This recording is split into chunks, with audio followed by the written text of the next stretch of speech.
Hello student, welcome all of you to massive open online course on Indian economy. Today we are going to talk on the module Estimation of Poverty in India. After completing this module, you are able to know different methods of estimation of poverty and also the estimation of poverty line in India, as well as you are able to understand two important methods of estimation of poverty. One is monetary methods, another is multidimensional method.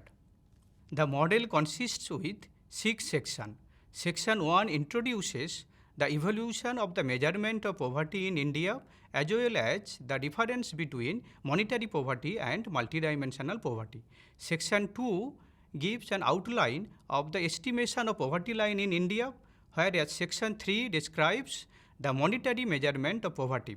The methods of estimation of the multidimensional poverty also discussed in Section 4, whereas Section 5 describes the brief outline of the socio-economic caste census, which is the reflection of the measurement of poverty from social exclusion approach.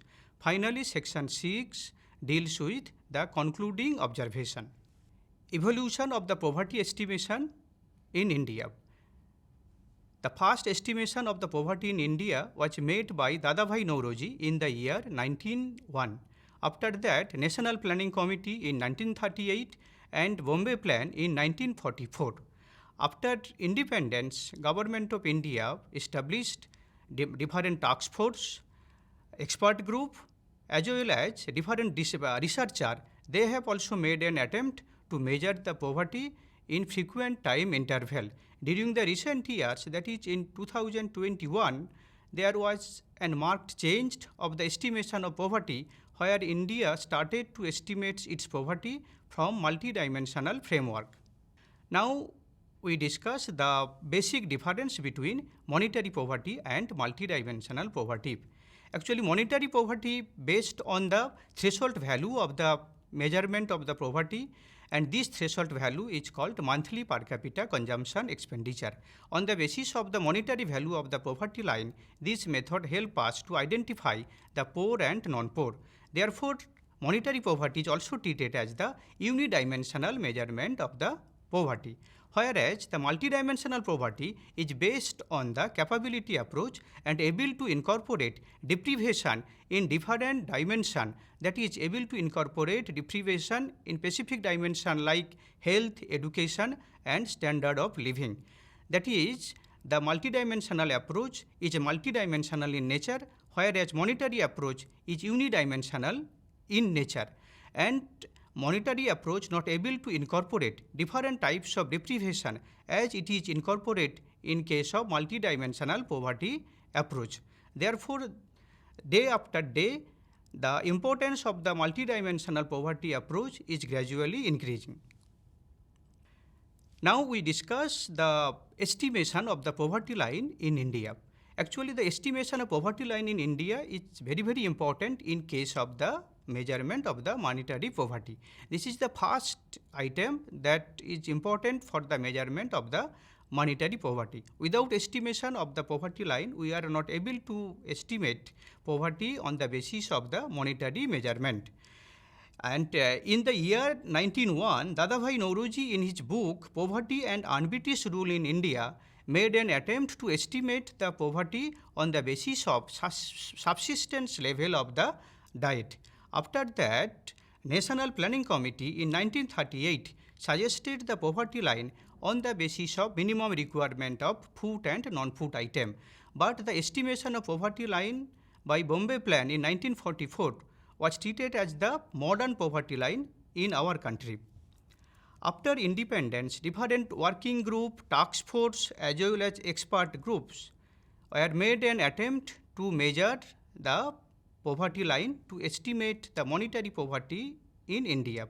In the year 1962, the working group also estimated poverty line by considering minimum approach criteria, that is minimum requirement of food and non-food item, and their estimated poverty line was rupees 20 for the rural areas and rupees 25 for the urban areas per capita per month. That is, if the consumption expenditure of a household is more than rupees 20 per capita per month in the rural areas, then the household is treated as the poor, otherwise he is treated as the non-poor. After that, Dandekar and Rath in 1971, they have also made an attempt to measure the poverty on the basis of calorie norm, and they consider 2250 minimum calorie requirement for the poverty estimation, and they converted this calorie norm into the monthly per capita consumption expenditure. And according to their estimation, the monthly per capita consumption expenditure, they are able to define the poverty line, which was rupees 22.5 per capita per month for the urban areas and rupees 15 for the per capita per month in the rural areas. Then the task force by Alagh in 1979 have also made an attempt to measure the poverty, but they considered different calorie norm for the rural people as well as for the urban people. They have considered 2400 kilocalorie as the poverty norm for the rural people and 2100 kilocalorie as the poverty norm for the urban people. That is, they are able to discriminate the calorie norm for the rural people and for the urban people. And accordingly, on the basis of this calorie norm, they estimated the rural poverty line, which was 49.09 per capita per month in rural areas and 56.64 per capita per month in the urban areas at the price of 1973 to 74. And in their measurement, they consider two separate poverty line basket, one for the rural people and another for the urban people, because the consumption pattern of the rural people is different from the consumption pattern of the urban people. Therefore, this estimation of poverty is treated as a very important estimation of poverty in our country. After the task force of Alagh 1979, expert group of Lakdawala in 1993 made an attempt to estimate the poverty, but they did not define the separate poverty line or a new poverty line. They considered the previous poverty line that defined by the Alagh Committee. But the major contribution of the Lakdawala is that they are able to disaggregate the national poverty line into the state-specific poverty line. That is, they were able to estimate state-specific poverty line for different states as well as for rural region as well as the urban region. After that, the Tendulkar Expert Group in 2009, they also did not consider the new poverty line. They have also used the poverty line that defined by the Lakdawala Committee, but they converted the poverty line from URP based to the MRP based. URP means Unified Reference Period of Consumption, whereas MRP means Modified Reference Period for the Consumption. In case of URP, the reference period of all consumption item is 30 years, whereas in case of MRP, the reference period of the sum of the consumable item is 1 year, that is 365 days, whereas rest of the items, the reference period is 30 days. And accordingly, they are able to estimate different poverty line for different states as well as for the rural region and urban region. According to their estimate, the poverty line was rupees 816 per capita per month for the rural areas and rupees 1000 per capita per month for the urban areas. But their estimation of poverty highly criticized in our country. Then immediately after the expert group of Tendulkar, government established the new committee headed by Rangrajan, and they recommended the new poverty line in our country, and in their measurement of the poverty, that is by the Rangrajan, they have considered the food as well as non-food item for the measurement of the poverty, and they have also considered calorie, protein and fat intake for the measurement of the poverty. Accordingly, they are able to estimate the rural as well as urban poverty line for the national level as well as at the disaggregate level, that is for different states. For the national level, their poverty line was rupees 972 in rural areas and rupees 1407 in the urban areas. And this poverty line is relatively developed compared to the urban poverty line because they are able to incorporate it food item as well as non-food item, side by side they are also able to incorporate the calorie, protein and fat values of the food item into their consideration of the poverty line. Now we come to the estimation of the poverty. First of monetary poverty, then the multidimensional poverty. To estimate the monetary poverty, most important requirement is the poverty line, and this poverty line was defined by the Planning Commission and different task force as well as working group at a frequent time interval. And after defining the poverty line, our task is to find out the monthly per capita consumption expenditure across the household in the country. And now we are able to compare the monthly per capita consumption expenditure with the poverty line. Now for a particular household, if the monthly per capita consumption expenditure is higher than the poverty line, then the household is treated as the non-poor. But for a particular household, if monthly per capita consumption expenditure is lower than the poverty line, then the household is treated as the poor household. Therefore, here poverty line help us to discriminate the poor people from the non-poor people. And this monthly per capita consumption expenditure is actually the average consumption expenditure of the household. Now, on the basis of this monthly per capita consumption expenditure, poverty line, and we are able to find out the number of poor people.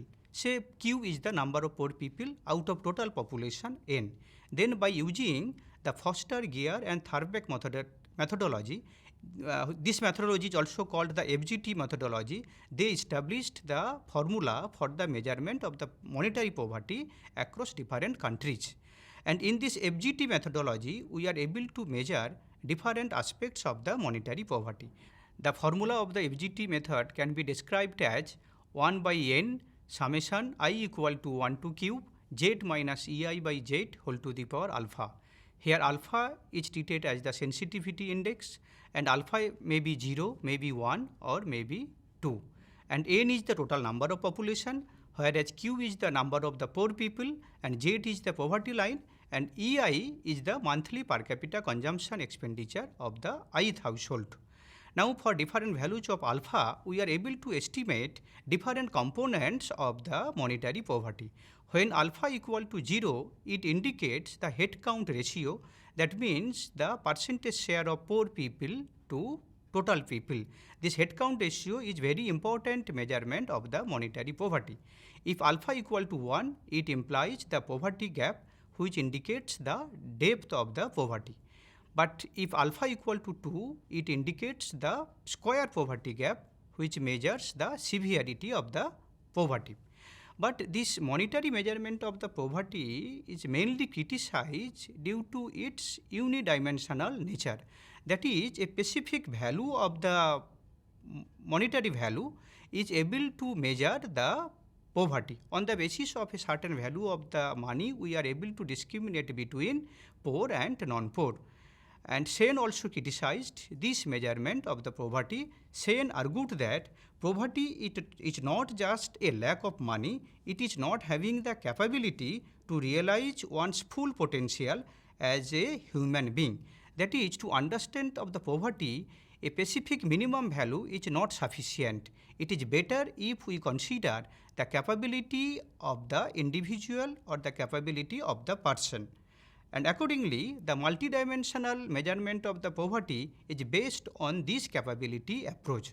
And to measure the multidimensional poverty in our country, the Niti Aayog considers 3 dimensions, and they are able to measure multidimensional poverty on the basis of these 3 dimensions.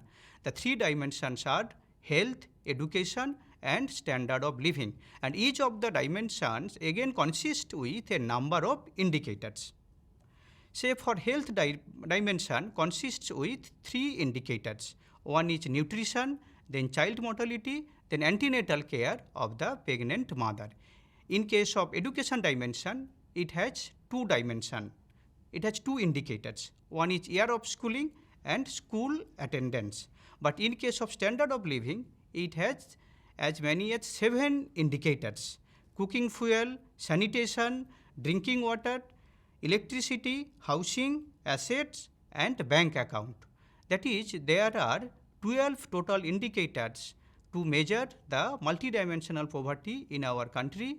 that considered by Niti Aayog in the measurement of National Multidimensional Poverty Index in the year 2021. And each of these indicators also consist with a deprivation cutoff. Deprivation cutoff means a threshold value by which we are able to discriminate between deprived people to non-deprived people. Say for electricity indicators, if a person not having the electricity connection, then the person or the household is treated as the deprived, otherwise he or she treated as the non-deprived. Similarly, in case of school dimension, in specific indicators of school dimension, say school attendance, if the school going child not able to enroll in the school, then the household is treated as the deprived in case of school attendance indicator. Similarly, there are different threshold value for different indicators. Now, I describe the detailed methodology of this multidimensional poverty. First of the achievement matrix. Achievement matrix means the information of different indicators across different individuals. And here Xij indicates this achievement matrix. Xij means achievement of the ith person in the jth indicator. Now we consider the deprivation cutoff, say Zj, that is deprivation cutoff in the jth indicator.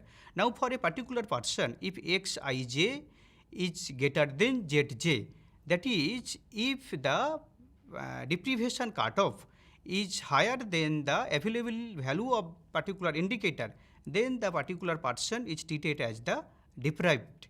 And for the deprived person, we have assigned the value 1, otherwise the 0. Then after assigning the value of 1 and 0, this achievement matrix is transformed into the deprivation matrix, where the all values of different indicators consists with 0 and 1. Now we have considered the weights for the different indicators. Here we have considered 3 dimensions, and these 3 dimensions are equally weighted. Therefore, the weight of each dimension is 1/3. And for each dimension, there are different indicators. Accordingly, we have assigned different weight for the different indicators. And on the basis of the weight, we are able to estimate aggregate weighted deprivation score of the household, that is called CI. And the CI varies from 0 to 100. The value of CI 100 means the particular person is deprived in all the indicators, that is in all the dimension. But if value of CI is 0, then there is no deprivation in this particular person or the household. After the deprivation score, the poverty cutoff is important. The poverty cutoff helps us to discriminate the multidimensionally poor people to multidimensionally non-poor people. And here we have considered 33.33 as the threshold for the poverty cutoff. Why this particular value of 33.33%? Now, as we consider here 3 dimensions, therefore the weight of the particular dimension is 33.33% in percentage term. Therefore, for a person to understand whether he or she multidimensionally poor or not, we have considered 33.33 as the aggregate deprivation score. And if the aggregate deprivation score of an individual is higher than 33.33%, then the person is treated as the multidimensionally poor. Otherwise, he or she treated as the multidimensionally non-poor. And on the basis of this poverty cutoff, we are able to find out number of multidimensionally poor people. Say Q is the number of multidimensionally poor people. And on the basis of the multidimensionally poor people as well as total number of population, we are able to find out multidimensional head count ratio, which is simply the ratio of the multidimensionally poor people to total people. In multidimensional measurement of poverty, another index is also important, which is called multidimensional intensity of poverty. This is actually the average deprivation of the multidimensionally poor household. And finally, the multidimensional poverty index Multidimensional poverty index is the product of H and I. H means multidimensional headcount ratio and I means multidimensional intensity of the poverty. And the multidimensional poverty index has no unit. It is the unit-free measure. It helps us to compare the intensity of the poverty of different groups of people as well as across different regions. Now we can sum up the steps of the estimation of the multidimensional poverty. The first step is the selection of the dimension, then selection of the indicators, then the selection of the deprivation cutoff of different indicators, and after that the weight is also important. And then the calculation of the average deprivation score, which is actually called the weighted deprivation score. And on the basis of average deprivation score, we are able to find out the poor people, that is multidimensionally poor people, and we are able to calculate multidimensional headcount ratio, multidimensional intensity of poverty, and finally the multidimensional poverty index. In India, there is also the evidence of the measurement of poverty in respect of the social exclusion approach. Socio-economic caste census 2011 is an example of the measurement of poverty based on the social exclusion approach. In case of social exclusion approach, or specifically in case of socio-economic caste census, the households are classified into three categories: automatically excluded, automatically included, and the other deprived household. And these automatically excluded households are defined on the basis of 14 asset and income based criteria, and they are automatically excluded from different welfare scheme. But in case of second category, that is the automatically included criteria, government specified 5 criteria to identify the poorest of the poor. And on the basis of this criteria, they are able to find out the list of the household who are automatically included for the social welfare benefit. And finally, the rest of the household are treated as the deprived household, and they are also ranked on the basis of 7 indicators to understand their degree of deprivation and to facilitate them different social protection scheme. So far we have discussed 3 alternative measures of poverty in our country. One is monetary measurement of the poverty, then multidimensional measurement of the poverty, then social exclusion approach of poverty. Among these 3 approaches of the poverty, the multidimensional measurement of poverty is most important because it able to incorporate the different aspects of deprivation of the human well-being. Therefore, multidimensional measurement of the poverty is most important compared to other means of poverty. And in our country, in very recent years, that is in 2021, government also estimated the multidimensional poverty for national level as well as for the state level.